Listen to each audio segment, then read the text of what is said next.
Boris Johnson incited controversy last week when he decided to prorogue Parliament just days after the end of summer recess, a move that has angered many MPs and sparked many protests across the country. Boris Johnson, the new Prime Minister, has decided to prorogue Parliament, and this means that Parliament is suspended for a few weeks, during which time he will prepare his what we call the Queen's Speech, which sets out his programme for the next session of Parliament. This is a constitutional part of our political system. Normally it would have happened on an annual basis, but for one reason or another, because of the Brexit debate, this is the longest session of Parliament, I think, for nearly 350 years. Some argue that the move is a way to run down the clock ahead of the Brexit deadline day and prevent MPs from passing laws to stop the UK leaving without a deal, and have condemned the action as undemocratic.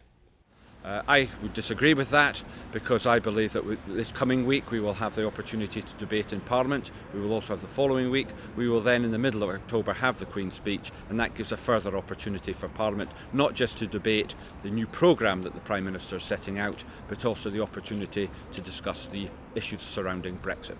I believe that the session of Parliament has come to an end. The legislation that was set out back in 2017 is either passed or is not going to go ahead. It's quite right, we have a new Prime Minister who wants to set out his programme for the next few years, and it's about issues such as education, health, policing, and of course the economy. Without a sitting Parliament, the government will also not be able to pass laws to make the impact of no deal easier on the country.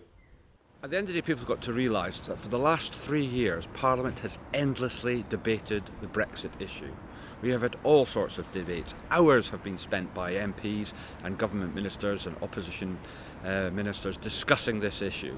There is still opportunity to decide and to debate in Parliament in this coming 2 weeks and after the Queen's Speech. So I do genuinely believe that there is still opportunity, given the fact that we have had so many debates about it.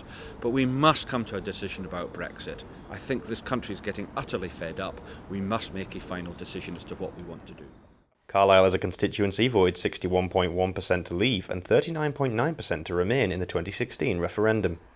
We asked if a no-deal scenario is an acceptable one for the people of Carlisle. I personally have always supported the idea of a deal.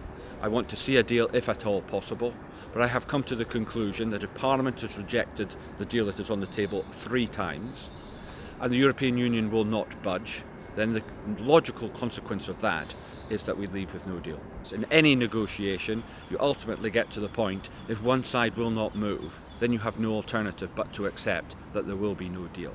Now, I do not think it will be as bad as the doomsayers are saying, but undoubtedly there will be some difficulties if we are to leave without one. We also went into Carlisle city centre to see if Mr Stevenson's constituents agreed with his support for the Prime Minister's motion. 100% behind him. Yeah, we need to sort it out now, and Boris the man to do it. Not at all. I don't see the point of having a parliament if we're just going to exclude MPs from discussing things until the last minute, basically. Yeah, totally support it. You know, that's what the people voted for. It's gone on for 3 years now. Nothing else is happening. It just needs to be sorted one way or another, and this is the solution. I most certainly do not. Why's that?